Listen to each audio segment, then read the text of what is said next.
Welcome back in, everybody, to a Football Friday edition of Birds 365 here on JAKIB Sports. Joined now by Les Bowen, the great Les Bowen. Les, welcome to the show, man. How you doing on this Football Friday?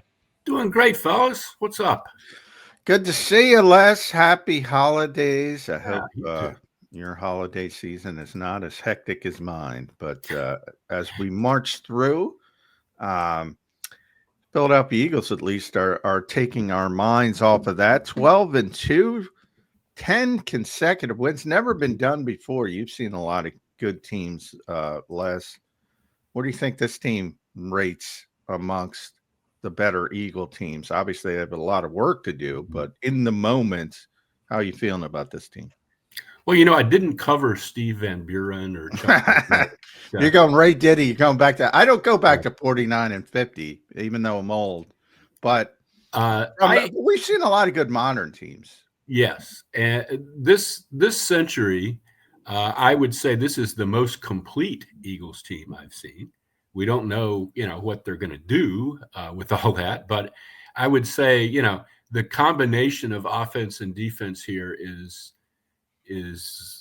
really certainly better than what they had in 2017 when they won the Super Bowl. Right. Better than what they had in 2022 when they went to the Super Bowl.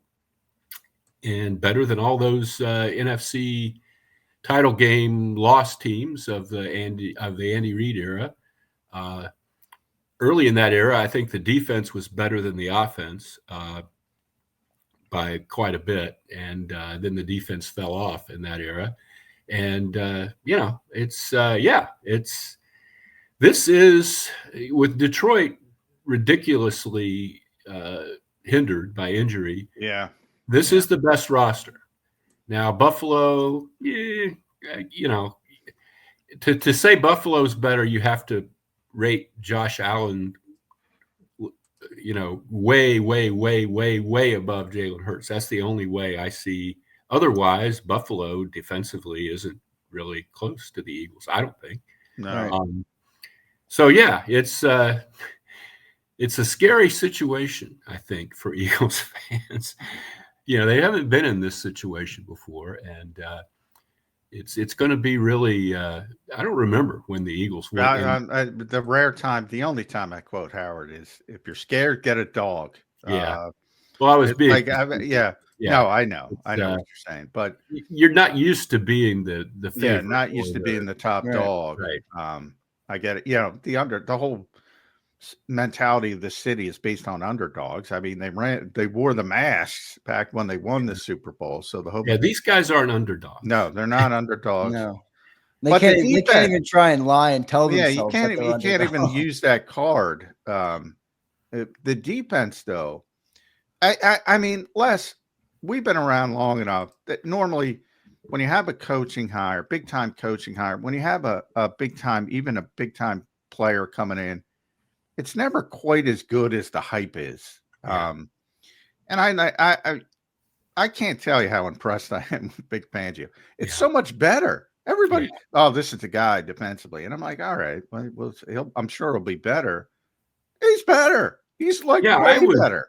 I was really, I wasn't skeptical. I thought he would make things more logical and less chaotic than they were last year. But I was hung up on that. There was a stat about Vic Fangio defenses last season and how poorly they had done, that the system, not him personally. Yeah. And I was wondering if they had caught the trend on the downstroke, or Me something. Too. I said the same thing. But I think as great as he has been, there's a personnel component to this that is very big, that is huge. I mean, and he probably helped with, certainly he was the guy that figured out Zach Bond, which is the key to the whole thing, I think. But Cooper DeJean,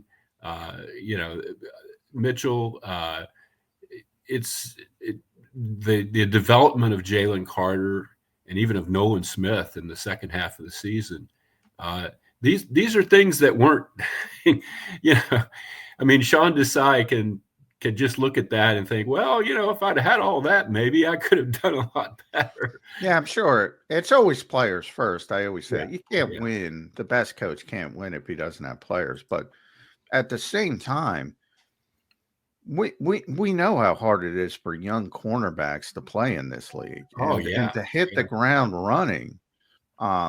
And you mentioned even younger players, Jalen Carter, Nolan Smith developing. Zach Bond really never even played that position before.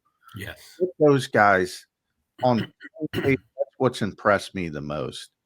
Because his defense, and one of my criticisms last was it's too complicated. You see blown coverages all over the place because they play so many different yeah, zone coverages, and guys drop receivers when they shouldn't, or guys don't pick up receivers when they should. And you see these wide open guys running, not a lot, but you saw it in the Super yeah, Bowl, most notably with Jonathan Gannon, guys blowing coverages at the biggest moment. You haven't seen that here. So just the teaching of it is what yeah. has impressed me the most with younger players. And I don't know if Yes, you could put a tangible rating on that, but it's been amazing to watch. It really has. it has. And the position coaches, I think, get the players mention them a lot, and I think he did well there. I think he hired, guys who are teachers, and that's what a position coach is a teacher. You know, uh, you have enough people to rah rah and fire up and all that stuff. A position coach is the guy who tells you how to do it, who gives you the, you know, put your foot here and, lean this way. Yeah. And obviously they have the right guys. Yeah. Les, I want to ask you something with the benefit of hindsight now. We haven't talked to you in a couple of weeks, and I think it's Mhm. good to get your perspective on this. But last week was maybe the most convincing or the most impressive win of the Eagles season, at least in my opinion, it was. But it came off a big, a lot of drama in Eagle land with passing and all sorts of things. I think Nick Sirianni and the team have done a good job at quieting that fire and kind of continuing to go. How do you see how all of that played out and then how it kind of unfolded into the Steelers game? They corrected the passing game. Just your perspective now on what unfolded with drama wise and how the Eagles have responded to that stuff. I wasn't too taken by the whole passing game, the rift and the locker room and all that stuff. I felt from the get-go that they were all saying the same thing. Hurts said it, Sirianni said it, and then Yeah, it I became a know. big deal Why? because A.J. Brown Yeah. said it. I It was know. unbelievable It last. was. I don't think anybody was they were all on the same page about this, and it was. No. You played the Carolina Panthers, and you had, was it 108 or 118 It yards was passing 83 net. It net? was Yeah, yeah, 108. Yeah. it wasn't working. I mean, they had let the passing game atrophy because the running game was working so well, and they Yeah. kind of tried to lean on it a little bit against Carolina, and it wasn't there, and they won the game, but they got to do better than that. They all said we got to do better than that, and Jalen Hurts had to do better than that, and I think he understood that very, very well. So, and then you played a team in Pittsburgh that I think went into the game 4th against the run and 17th against the pass. So they threw the ball and it worked. And A.J. Brown was, I think the one benefit of that week was that A.J. Brown came out, ready to chew nails. He was really into it, and he got going, and it was all downhill from there. It was reassuring because we really haven't seen that kind of performance, that kind of yardage and so forth, passing yardage from Jalen Hurts in a long time, because they haven't needed it, But it's good to know that it's there, and it's. They will need that going forward. They're not going to run over everybody in the playoffs. The playoffs are when you play good teams, unfortunately. Yeah. And Yeah, so I like your word of I like your description of atrophy, because this thing was dying on the mind, this passing game, to the point I was sitting there and go, all right, this is ridiculous. 83 yards with A.J. Brown and DeMonte Smith and Jalen Hurts and everybody else. And yeah, that's what it's like. A.J. says it. Devontae says it. Jordan Mailata said it. Lane Johnson said it. Nick Sirianni said it. Jalen Hurts said it. And yet, because of Brandon's comments, on Yeah. WIP, Poor everybody, BG. He yeah, really everybody ah, focused on Jalen and AJ's personal relationship. This is Brandon's the greatest guy in the he world. is. He And I is. wrote something about this for PHLY. He doesn't have a lot of guile. Sometimes you need a lot of guile, or Yeah. just a little. Yeah. Uh, Yeah. Brandon's always been a guy who reacted to social media. He had He very had blocked us all famously, at one point. Yeah. yeah, early in his career, he would go on and argue with fans and Yeah. get mad, and he read this stuff credulously, and thought, "Oh, this is actually what's happening," And Brandon, no, Yeah. uh, it was too bad, especially for an iconic player who's Yeah. always going to be Phenomenal beloved guy, by here. the way. I What's that? I wrote the same thing, Les. I Yeah, said it's not that big of a deal. One thing that amazes me, and I say this, and you have a good understanding of this better than most people. You get 75 guys. That's what you're talking about. You're talking about 53 players, 16-man practice squad. You got an international player. You got guys on injury reserve. So you're talking 75, 80 people. In any walk of life, if you yeah. grab up 75 people, are they all going to get along? This whole kumbaya, oh, this locker room's so close. Locker rooms are locker rooms. Yeah, and There's, you're going to have somebody who's going to say something yeah, if you press hard enough. There's among those 75, there's somebody who believes the Earth is flat. I mean, of I course, mean, it's just the way of the world. course. There's Yeah, somebody with a totally weird take on everything, and yeah, and that was something I was naive about as a writer for a long time, because you get all this rhetoric from everybody yeah, about you know but people have their own. There are people in every locker room who are concerned with their own situation yes, very much, and that didn't really play into this too no. much. But in other, there are guys. Even if you're winning, it's I'm not getting to play. Guy, why are they playing that guy over me? Yeah.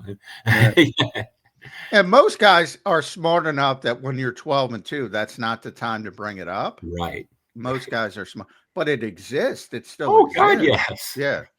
Yeah. Well, Les, the meat and potatoes of it was the passing game. Did they Yeah. do enough in the Steelers game to make you feel better about that area? Because, I know it created some drama, but I don't necessarily think AJ was wrong. I mean, Saquon was having a great year, but when you have guys like AJ and Devontae, you typically want them involved in the game plan a little bit more than they were. Did they do enough versus Steelers to quiet your concern there? Well, they certainly in that week they did. Yes, that is one game. However, I think there's a lot of back and forth on social media about Jalen Hurts and whether he's having a wonderful year or an okay year, and the rest of the team is really good. And I think it all revolves around this: with the weapons and the offensive line that the Eagles have, this team should easily score 30 points a game. And the fact that they don't, I mean, some of it is the fourth quarters and bleeding the clock. And, they could have scored another touchdown against the Steelers. They chose not to just run out the clock. There's a lot of that. But you're often left with a feeling that, they could have scored more points. They won the game, but with all this they've got, I mean, they ought to be unstoppable. There's nobody now that San Francisco is kind of crumbled with, their core is all beat up. There's nobody with those weapons. Detroit doesn't have those weapons, and lying, and it's you want to see, you want to see things work smoothly, and I think you saw some of that Sunday, but I think you need to see more of it. Frankly, I do Where do you anyway. think Kellen Moore fits into that? Because here's my thing about Kellen Moore. We talked about Big.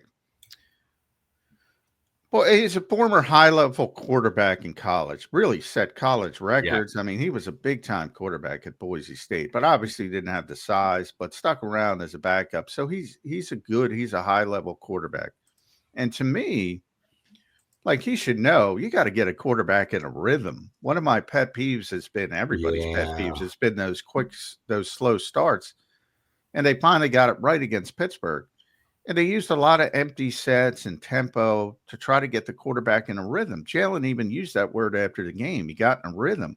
Like, why did it take Kellen Moore so long, of all people, to say, I got to get the quarterback in a rhythm? That's one I'm still scratching my head over. Me too. I have said for a long time, and everybody, I mean, I'm not especially astute on this. A number of people said it. Throw a half dozen slants to A.J. Brown a game. You know, I mean, how many of those are you not going to complete? It must be somewhat Jalen Hurts' preference to throw all those long balls down the sideline. Well, I think he that's likes not a doing way that. to get into Yeah. rhythm. No, certainly not. Yeah. I would love to see them even last week use the tight end more. They had one really nice 22-yard completion to Grant Calcaterra early and never went back to him again. I just think there are things they could do to make the offense unstoppable. And I hope they're sort of lurching in that direction now that we're late in the season and it's getting to be time to be ready. As a follow-up to that, when in the off season, we all talked about, okay, Kellen Moore is here to evolve this offense. We're going to use motion. We're going to use, he's going to scheme guys open. And as we get into the season, it looks like the same damn offense that was here with Nick Sirianni, with Shane Steichen, with Brian Johnson. And that tells me, all right, they're building it around the quarterback. That's what good coaches do. They take advantage of what the quarterback does well. Is that kind of how you see it? Because this is not how Kellen Moore typically, and early when they were 2-2, I can't say losing games because they've only lost 2 games, but everyone said Nick is taking over the offense. I'm sure you heard it. Nick is taking over Nick is screwing everything up. Now they won 10 straight. That's receded, but it looks like the same offense. There are some things they are using motion more, and they're under center every now and then, and they're using 11 personnel, maybe a little more. Maybe because Goddard's hurt. I don't know. I'm not a real good judge of that. Moore's never had Saquon Barkley before. I mean, he's had good running backs, but the year Saquon's having this year, it's very few offensive coordinators have ever had anything like that before. And I think that has colored things to some extent. But I would like to see him really, like you said, develop rhythm and continuity on the offense a little more. And, the starts are still a problem. Even last week, they didn't. I thought they were going to score a touchdown. Yeah. They didn't. They kicked the field goal. Well, they did have 10 points with 2 turnovers. I'm like, ironically, your best first corner when you turn the ball over twice. Back-to-back plays. Yeah, that's the sort of thing that even in a wonderful win, you think you can't do that in the playoffs. No. Yeah, you definitely can't do that in the playoffs. Well, listen, how do you evaluate Jalen Hurts here where we are? I mean, I think obviously the team's winning a lot of football games. You don't go 12-2 with shoddy play at quarterback, but it definitely looks a little different this year. You brought up Saquon Barkley, obviously a big reason for that. How do you evaluate where the quarterback is right now through 15 weeks? I think it's hard to evaluate him. I think he's really good in the fourth quarter, which is pretty darn important. There are moments in the first halves of games where even in a good game, where you're just like, oh my God, what, he's running around back there and he's throwing the ball away and he's taking sacks, and it's frustrating. I mean, you watched Justin Herbert last night. Oh boy, man. Did you see that one throw? Yes. Yes. That was one of the most amazing things I've ever seen in my life. I'm like, I think he was going to throw it away, and then he sort of saw a guy in corner of his eye, and it's like unbelievable arm talent. The thing that you wrestle with is, I mean, Jalen Hurts wasn't drafted where a guy like that was drafted. Yeah, I mean, he's not. I don't think Jalen's ever going to be like a top 3 type quarterback. You know, he might be a top 5, but they're going to have to win with a guy who's not, the best I think quarterback. I always describe it as he's a unique player in Yeah. that, like, he creates such stress on the defense by his ability to do both. And you mentioned the fourth quarters. I've never seen another quarterback, and I hope people listen to this because I get a lot of, for criticizing Jalen Hurts at times, but I've never seen a quarterback who's so relentless in that, Les, when you're watching a game and a quarterback doesn't have it, I compare it to a starting pitcher. They're like, all right, this guy doesn't have it today. He can play poorly, and still make big plays in the fourth quarter and beat you. He's an amazing competitor. Yeah. I mean, I respect that part of the game immensely. Yeah. And I think you can win a Super Bowl with him. But I've probably made this comparison before on your show. I make it all the time. But he reminds me a little bit, not stylistically, but in where he ranks, in Ben Roethlisberger. Roethlisberger won 2 Super Bowls. The first one was the worst game I've ever seen. Worst Super Bowl. Super Bowl would win. Yeah. But he won 2 Super Bowls. Yeah. At what point in his career was he ever one of the top 3 quarterbacks with Manning, Tom Brady, Aaron Rodgers? Yeah, never. Yeah. No, he wasn't. But they still won Super Bowls. He was good, and maybe even Hall of Fame good. I don't know. But he wasn't the best, and I think that's where we are with Jalen Hurts. People see, really incredible passing, intuitive. And by the way, I'll take a top 5 quarterback all day long. The question is, how are you going to get anything better? And I don't think you are, easily anyway.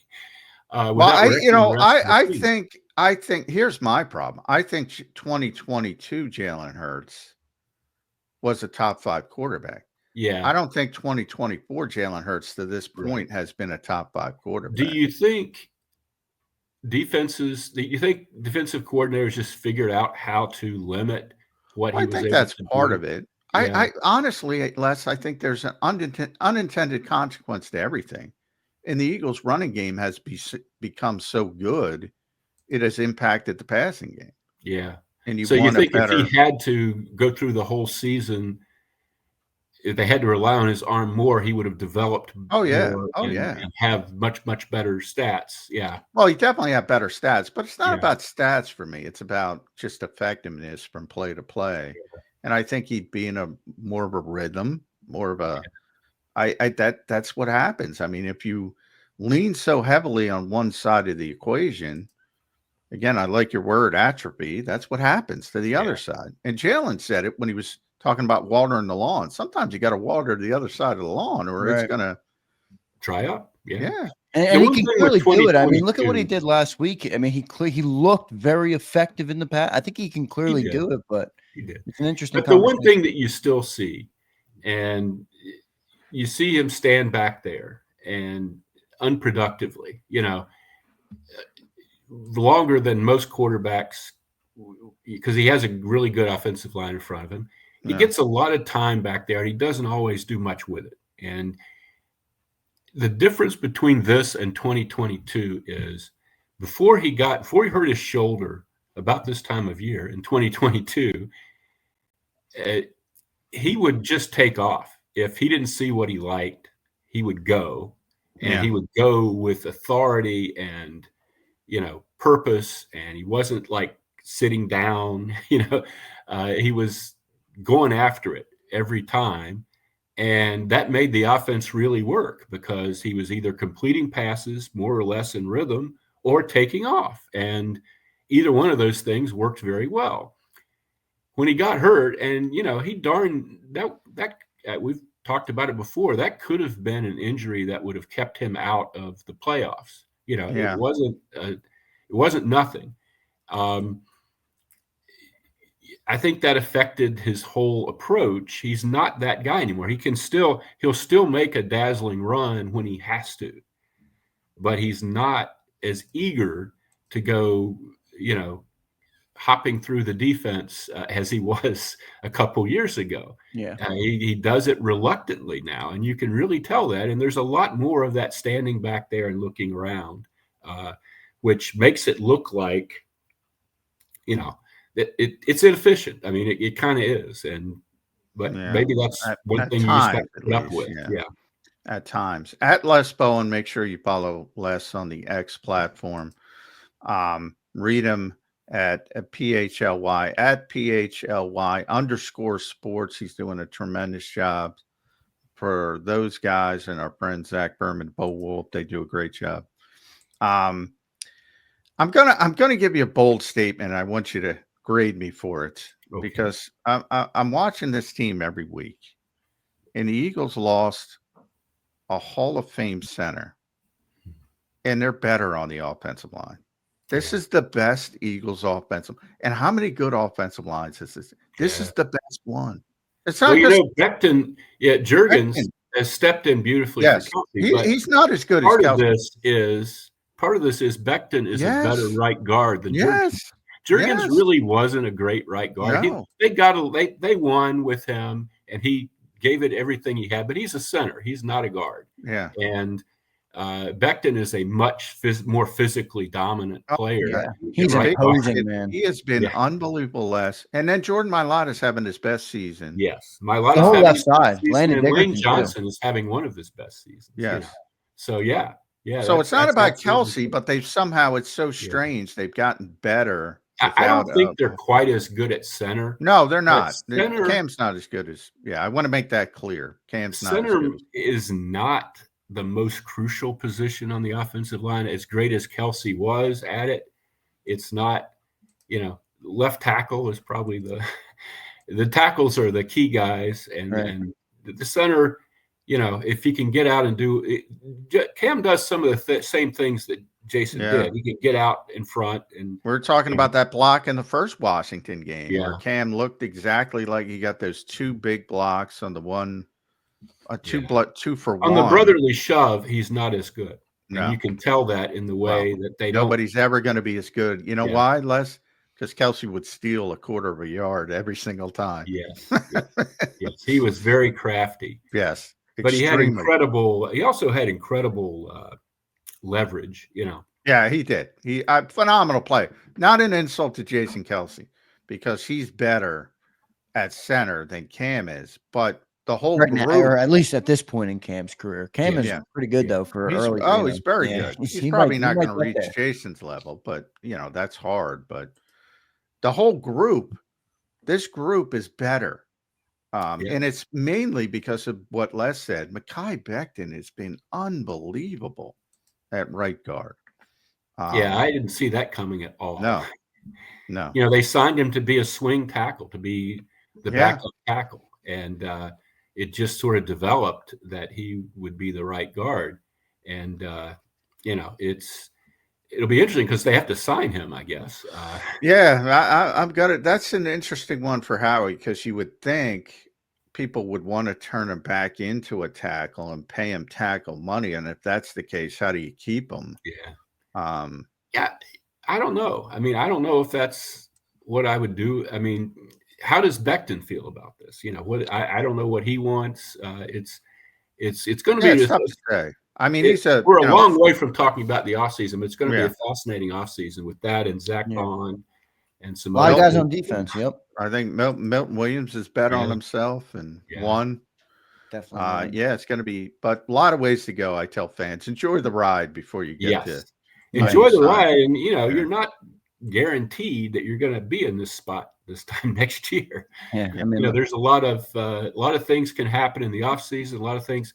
Detroit, you could have one of those years where everybody gets hurt. We've seen those. We've seen those in film. I mean, with all due respect to the Eagles, if Detroit is healthy, I'm picking Detroit. But they're not healthy, and that's not going to be close to healthy. All the stars have to align to win a Super Bowl. A lot of people don't realize that. So you can't take for granted that because you're talented, you're going to be in the same spot. And you got to take advantage of these situations. Very and true. we'll see if they do it. Les, I One of got one question left yeah. for you, man. A lot of people in Eagle land, Eagle fans, are all feeling pretty good about this team right now, and I think it's fair to do that. You don't always win at this clip. What's if you had to pinpoint one concern outside of injuries that could stop this team from getting to the Super Bowl? What is it in your opinion? Well, Nolan Smith is trying his best to alleviate this for me, but I've seen Eagles teams with better edge rush. Without Brandon Graham, I'd really like to see Bryce Huff get back in there and be productive. I just don't think they have a dominant edge rush. And Jalen Carter makes up for a lot of that inside. I'd really like to see. I mean, they're not. 2 years ago, they had incredible sack numbers. You'll never see that again. But I'd like to see that kind of, somebody with the kind of get off that Hassan Reddick had Right. 2 years ago, where he's always in the backfield. Sweat has picked it up, and Nolan Smith is playing well. But another injury there would just totally, really, really. I mean, they need Bryce Huff because Yeah. even like they played 43 defensive snaps against Pittsburgh last. I mean, as good as they are, you can't expect that every week. And if That's that almost like turns playing into a half of football. yeah, if that turns into 70, 75 snaps and you're playing three guys, that I'm with you. That could be an issue. That's why my I think biggest. And of course, you said barring injury, if anything happens to Zach Bond, it might be over. There are a couple guys that you just can't do this without. And well, it's proven they can't win without AJ. It's proven they can't win without Lane. I mean, over extensive periods, really. So there's a lot of very important. Starting with the quarterback, you lose it. Philadelphia doesn't believe that because they won the only Super Bowl. Think about the craziness of that. The only Super Bowl they lost their MVP like quarterback. That doesn't happen. So. No, it's never happened, and it'll probably never happen again. That was unique. It really was. Yeah. Tremendously unique. Les, thanks for joining the show, man. Really cool talking to you. It's been a couple of weeks. Love getting your perspective on this football team. We appreciate you joining today. Make sure everybody follows Les on Twitter at Les Bowen, one of the best accounts. Les, we appreciate it, man. Thank you so much. Thank you, guys. And happy holidays again, Les. Happy holidays. Happy holidays, indeed. All right. Thank you, Les. Good stuff there from Les Bowen joining the show. Love getting Les's perspective on this football team. I think he's got one of the best, John, listening to Les break down. Yeah, he's been covering this team for a long time. Yeah. Far longer than me. So he knows about the history of this team and the organization. And this is special. So that's what enjoy the journey. Don't worry, like the offseason stuff. Sometimes we get into that. How are they going to sign Zach? It's hard to How are they going to sign Milton Williams? I mean, enjoy the journey and then worry about that. Right. And they generally find a way. If they want to keep somebody, they find a way. So you got that in your corner too, your pocket. So, but it will be an interesting offseason. You got to get to the offseason first, and it's going to be disappointing. This is Super Bowl or bust. It was always Super Bowl or bust. It's always Super Bowl or bust because this is what this organization has become. But now it's really Super Bowl or bust, if you get my drift. Like anything less would be a grave disappointment at this stage when you look at what's going on. Maybe I'm just an Eagle. I got a feeling this team could bully their way right through to the Super Bowl. I'm not saying they're going to win the Super Bowl, but I just don't see who's going to stop this style of team right now in the playoff. It's similar to 22. You just bully two. Now, they didn't have the hardest playoff games in 22, to be honest. They beat the Giants and they beat the 49ers. But I don't know, man. This team is bullying teams right now, more physical than everybody they go up against. It's really not even close in terms of physicality. You made the Steelers look like a shell of himself. So I think this team has a really good chance. I'll ask you what I asked. It's a lot, the number one seed makes it a lot easier. And that's what, that's been really the path to both of their recent Super Bowls. And, it becomes more, not only do you have the extra game, you might have to play on the road at some point. So Right. it makes it a lot more difficult. Yeah, I was looking at it yesterday. I was using this Pro Football Network. They have like where you can pick who wins the games for the next couple of weeks, and then it'll give you the playoff seeding, and then you can pick who wins playoff games. Obviously, you want the 1 seed for the bye week, but the 2 seed's not a bad route too, because you could get into a situation where Detroit and Minnesota would play each other, and one of them would take care of the other one for you. So either way, I think you're on a collision course with one of the better teams in either the Vikings or the Lions or the Packers. Those are the big three, I would say.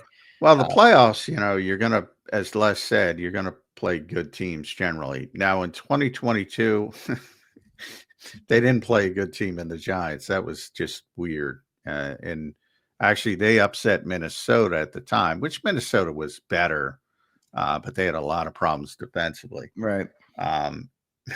The Giants just got boat raced. But, San Francisco was a very good team, but, Hassan Reddick wrecked the game. And you can't play without a quarterback. They had Christian McCaffrey playing quarterback in that game at one point. Josh Johnson was the backup because they had injuries before and they didn't have the backup quarterback as well. So that just worked out favorably in the Eagles situation. And by the way, that was a completely clean hit by Hassan Reddick. So he just wrecked the game. Yeah. And that was just, Hassan Reddick deserves credit for a great play, and that's just part of it. If your quarterback gets hurt early in the game, you're kind of screwed, right. Especially if you don't have any backup. And they had Josh Johnson, who also got hurt. So I mean, that just worked out favorably for the Eagles. But that was a really good team. You're not going to go through the playoffs any year without facing, even if you're the number 1 seed, you're at least going to face one pretty good team, right. or one team that's playing really well. And you have to overcome that. That's everybody. So, whether you think it's Detroit or Minnesota or Green Bay or even Tampa Bay, or, they're playing well, sneakily. You're going to have to beat somebody. John, I'll ask you what I asked Les. Barring injury, just leave injury out, because I think that's always the biggest concern for any football team at this point in the year. But what's the one concern that you would have that would stop this team from getting to a Super Bowl right now?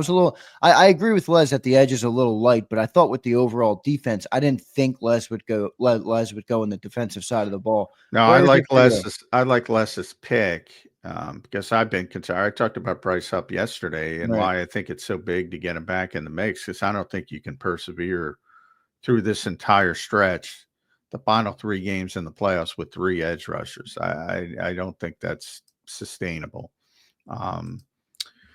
especially with their edge rushers. And Nolan Smith, very undersized, even though he is physical for his size. He's still, I mean, you can't make a 238-pound guy 260. Can't do that. At least I don't think you can do that. So some concern over that. But I would still, I'd go back to the passing game. They were 31st in the NFL coming in, just gross yardage. Now, Nick will bang his table and say, "Oh, but the effectiveness, but the pass rating." Right. Yeah, we were watching it, dude. We were watching the passing offense. They were 31st in the NFL. What are they graded out? I know it's not everything, but where are they graded out? A little bit better. They were low 20s. I haven't like looked at it this week. I'll look at it now, but they were low 20s, not a high 20s, I believe. 23, 24. 22 they're at right now, graded. Yeah, so they went up a couple spots, which makes sense. And they went up, their 28th overall. They went up because they were a lot better. Yeah, that ain't good. Bottom 10 in the league with the talent they have. How is that good? I don't know why everyone is bending over backwards. Oh, it's fine. No, it's not fine. Well, I think fine against Pittsburgh. Yeah, I think the Pittsburgh game went a long way for me. Maybe it went too far. That's fine if you're I'm more talking in, about the people who said it wasn't an issue before the Pittsburgh game. At least you well, have it's the definitely Pittsburgh fair game for now. yeah, I mean, look, it's there's always going to be something you can pull on. I think it was an issue a little bit, but didn't they show you capability wise, maybe not consistency yet, but if they got to get into a game like that Pittsburgh game showed me, okay, you don't just need a win on the run. Steelers took away Saquon Barkley. Jalen Hurts won that game for us through the air. It was That is very why we won the game. positive. It was a very positive development. But to assume that's going to continue, and they played 13 other games this year, and to say just automatically put them in the rear, I'd say that's done, that's over. Right. The struggles, yeah, I don't get that. Uh, Mike, our buddy Mike Gill says it all the time. You have these people say that phrase, well, they did it against Pittsburgh, so it's fine. And the same conversation will say it's a week to week league. Which one is it? Just because you play well one week doesn't mean you're going to play well in perpetuity. Yeah, no, I know. Like I said, it showed capability, which I think was lacking a little bit early because you got so dominant in the run that you didn't even need a pass or you didn't even try to pass. But it didn't show consistency. I don't think you're wrong on that. Yeah, so that to me is still the biggest concern. And again, if you go up against certain teams, Detroit, Minnesota, Green Bay, Buffalo, I think would be the most notable teams. And they got it going in the passing game and they're clicking. Yeah, I'm not sure I'd want to see that shootout game. I don't think that would be favorable. I don't think the Eagles have had The too much of Eagles, an issue with that defense. I think the Eagles could do it, but I don't think they want to do it. Let's put it that way. I don't think they want to do it. That's fair. That defense, I mean, that's basically all that game is at this point with the defense the Detroit defense is literally depleted everywhere, basically. Now they're going to get a couple guys back, but they lost a lot of players on that defense. So you're right. It's going to be an offense versus offense shootout. And I think the Eagles defense would give you the difference there. Let's go to the super chat here. Jay, sorry I missed this, man. It came in right when we went to the break, so I didn't get it up. Sorry, Jay, but we appreciate you checking in, brother. We appreciate your support. He says, what are your thoughts on the report of Dolphins releasing Calais Campbell? If they get him back from the playoffs, is he a possible pickup? I don't think so. I mean, you never know with Howie. He can still play, but you need an edge rusher. Calais is more of a 5 technique guy. They need a wide 9 guy.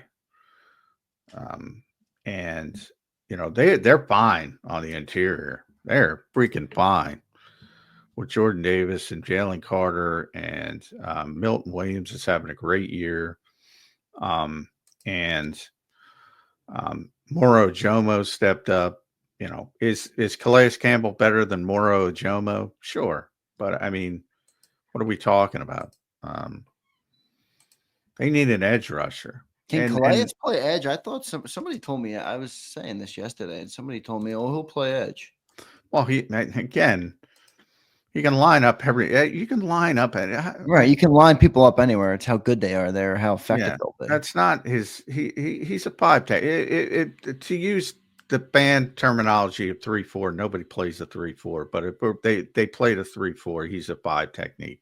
So he's a defensive end. That's where the labeling screws people up. So he's he's a 5 technique. He's a interior player. Yeah, and the he's 5-man also front. years old, by the way. But yeah, he's very old, but he still can play. There's certain guys that amaze you because they're able to play at that age. But he's not an edge rusher. It's never, but people will see, he plays defensive end. Yeah, those labeling systems have done more to uneducate you've been fans. crapping on them, John, for a while. Yeah. Well, and that's the reason why.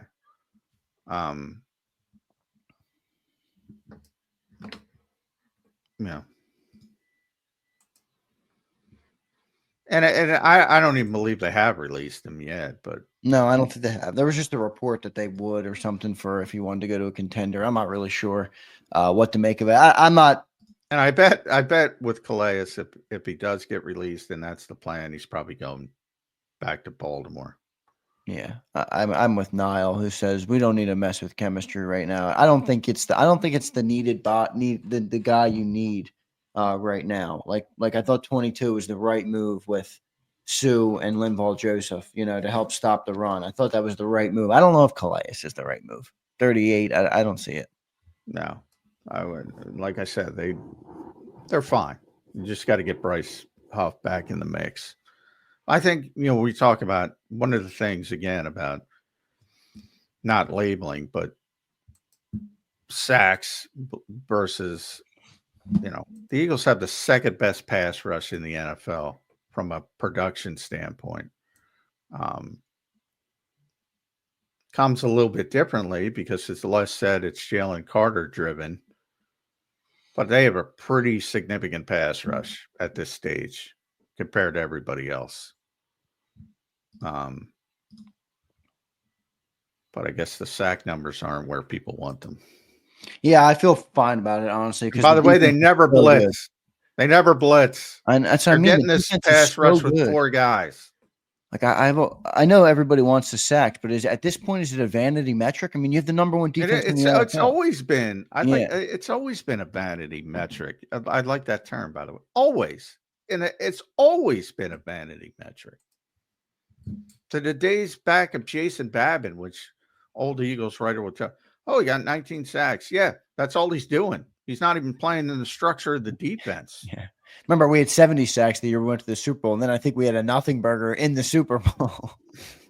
It's always been a vanity metric. And Jonathan Gannon, I've spoken to a lot, even to his credit during that season, would say, yeah, I don't give a shit about sacks. Are we creating, good opportunities for the defense? The sack is never bad, but it's so overrated. Are we getting the quarterback off platform? Are we speeding him up? I forget who was doing what game I was watching. Couldn't have been the Eagles game because I was watching it on TV. But Aikman was talking about, I don't care who you were. Tom Brady, you're not sacking Tom Brady. Quarterback can control that. And by that, I mean, and then people go, Tom Brady got sacked. This Brandon Graham got. I'm talking about in general. If you go into a game against Tom Brady, you knew you weren't getting a bunch of sacks. Right. He's getting rid of that rock. Yeah. And Troy said, in a lot of ways, sacks are a quarterback stat because you can control it to a certain degree. You have any concern with Jalen's sack taking? I mean, he's up to 38 this year.